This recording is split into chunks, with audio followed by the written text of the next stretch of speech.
The silver moon hung low over the ancient castle of Valdereth. Its pale light fell upon stone walls that had stood for 3,000 years. Inside those walls, King Thelerin sat upon his golden throne. He was the most powerful elf in all the 7 kingdoms. His eyes were cold like winter ice. His heart was even colder. Seraphine moved through the shadows like water flowing through rocks. She was an elf, but she had lived among humans for 20 years. The humans had found her as a child, abandoned in a burning forest. They raised her. They taught her. They loved her in ways her own people never would have. She remembered the day she learned the truth about King Thelerin. The human village of Millbrook had been her home.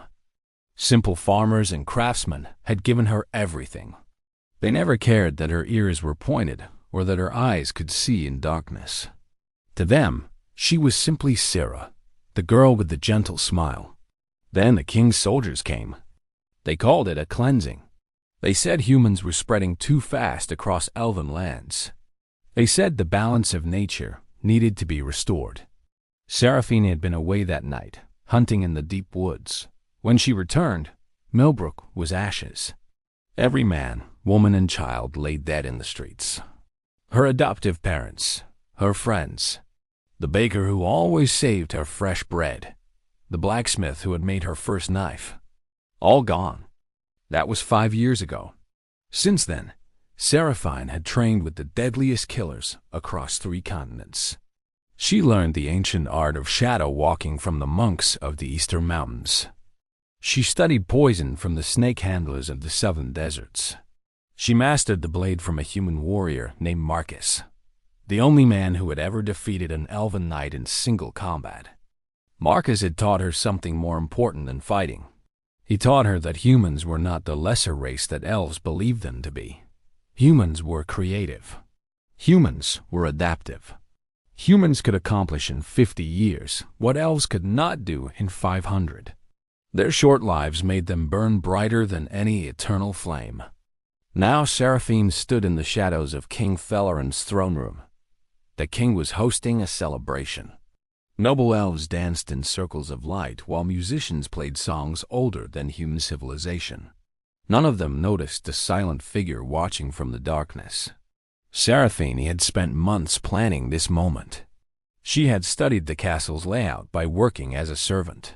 She had learned the patrol schedules by bribing guards with gold she earned from lesser assassinations. She had even seduced a noble lord to gain access to the inner chambers. Every step had led her here. The hidden blade was strapped to her forearm beneath her sleeve. It was not an elven weapon. It was human-made, designed by engineers in the great city of Ironhaven. The mechanism was beyond what elven smiths could create. With a flick of her wrist, the blade would extend and lock into place. Silent, deadly, perfect.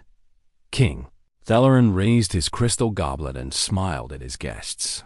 He spoke of elven superiority. He spoke of the great victories his armies had won against the human kingdoms to the east. He boasted that within 10 years, no human would remain alive on the continent. Seraphine felt her blood boil, but she stayed still. Patience. Marcus had taught her that revenge was a dish best served with cold precision. The dancing continued for another hour.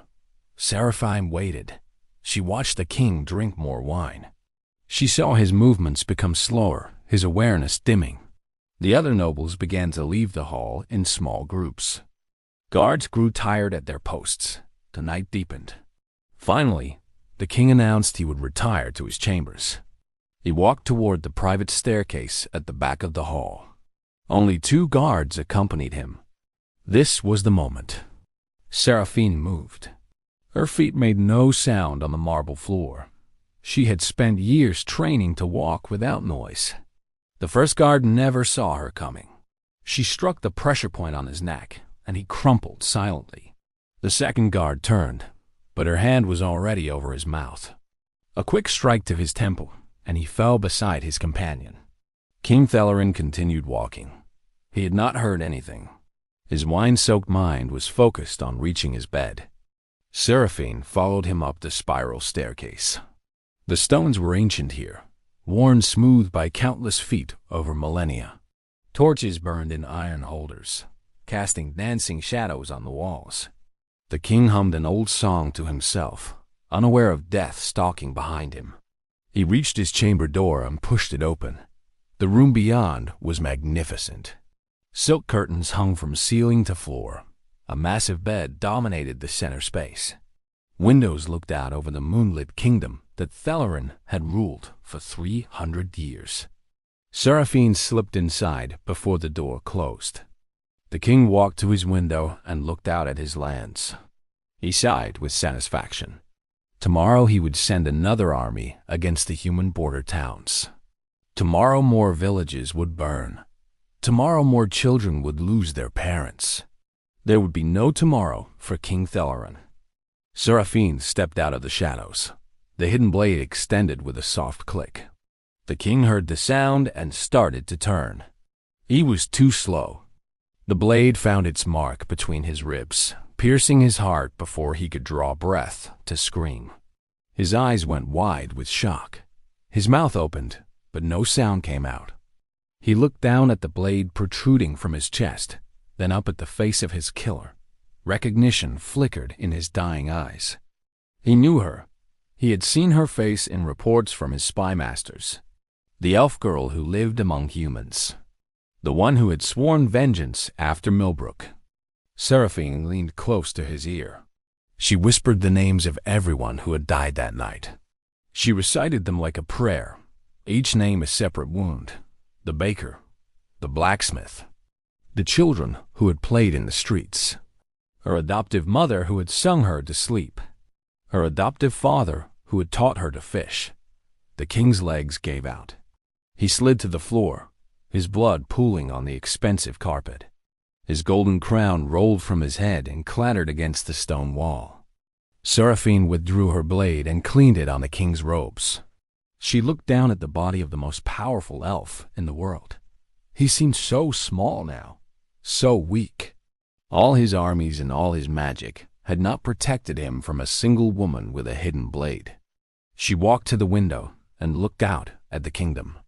Below, in the courtyard, guards patrolled without knowing their king lay dead above them. In the morning, there would be chaos. The succession would be contested. The elven armies would turn on each other as nobles fought for the throne. This was the gift that humans had taught Seraphine. Not just how to kill, but how to think beyond the immediate moment. Elves lived so long that they never needed to plan quickly. They moved slowly, methodically, expecting centuries to accomplish their goals. Humans had to think differently. They had to act with speed and precision because their time was limited. Seraphine had planned for what would happen after the king's death. She had already sent messages to the human kingdoms, warning them to prepare for attack while the elven nation was distracted by civil war. She had arranged for weapons to be smuggled to human resistance fighters in occupied territories. She had even placed agents among the noble houses, ready to fan the flames of conflict. One assassination would not end the war against humanity, but it would buy precious time. It would give humans the chance to build their strength, to forge alliances, to develop new weapons and strategies. Elves might live forever, but that was also their weakness. They could not imagine losing to a race that lived such brief lives. Seraphine smiled as she climbed onto the windowsill. A rope was already waiting, secured earlier in the day when she had posed as a window cleaner. She descended into the darkness below, disappearing before anyone could raise the alarm. The next morning, the kingdom woke to screaming. Servants found the king's body. Guards searched frantically for his killer. But Seraphine was already miles away, riding a fast horse toward the human border. She carried with her the king's personal seal, stolen from his finger as he lay dying. With that seal, she could forge orders. She could cause even more chaos in the elven command structure. She could make it seem like different noble houses were betraying each other. As she rode, Seraphine thought about Marcus and everything he had taught her. He was dead now, killed in a battle against elven forces 3 years ago. But his wisdom lived on in her actions. He had always said that humans would outlast the elves. Not because they were stronger or smarter, but because they never stopped fighting. They never gave up hope. The elves saw humanity as insects to be crushed. They did not understand that insects could bring down giants given enough time and determination. Every village they burned created more people like Serafini. Every atrocity they committed hardened human resolve. King Felarin had never seen it coming. He had never imagined that an elf raised by humans would be his doom. He had underestimated the love that humans showed to outsiders. He had dismissed the skills that humans developed out of necessity. He had ignored the fire that burned in hearts that knew they had limited time to make their mark on the world. Seraphine crossed the border as the sun rose over the mountains. Human soldiers recognized her and opened the gates without question. She had become a legend among them, the elf who fought for humanity, who had given up immortality to stand with mortals. She rode straight to the command tent where General Harrison waited. He was an old man with white hair and scars from a dozen battles. When Seraphine entered, he looked up from his maps and saw the truth in her eyes. "The king is dead," she said simply. Harrison nodded slowly. Then he smiled, the first real smile he had shown in months. Word would spread quickly. Human morale would soar. Elven confidence would shatter. The war was far from over. But on that morning, as Seraphine stood among the humans who had become her true family, she knew that victory was possible. The Elven King had never seen the hidden blade. He had never seen the strength of humanity reflected in the eyes of one of his own people. And that blindness had cost him everything.